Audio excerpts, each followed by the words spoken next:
कापूस खरेदीमुळे शेतकऱ्यांना थेट लाभ, आमदार केशव जोरगेवार.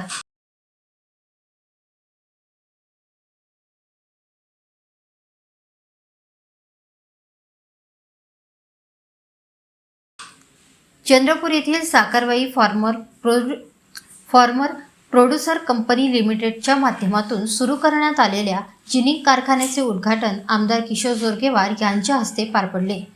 उद्घाटनानंतर तात्काळ कारखान्याच्या प्रत्यक्ष कामकाजालाही सुरुवात करण्यात आली.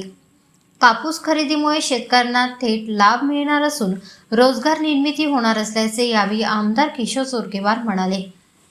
या कार्यक्रमाला नामदेव डाहुले, घुगुस नगर परिषदेचे नगरसेवक विवेक बोढे, भाजप नेते प्रकाश देवतळे, मनोज पाल, आत्म्याचे प्रकल्प संचालक अरुण कुळसकर, प्रीती हिरुळकर, गणेश मादेवार, तुषार चौबे आदी मान्यवरांची उपस्थिती होती. या जिनिंग कारखान्यात परिसरातील शेतकऱ्यांकडून थेट कापूस खरेदी करण्यात येणार असून त्यावर प्रक्रिया करून दर्जेदार कापूस बाजारात उपलब्ध करून दिला जाणार आहे. यामुळे शेतकऱ्यांना कापसासाठी योग्य दर मिळणार असून दलालावरील अवलंबित्व कमी होणार आहे.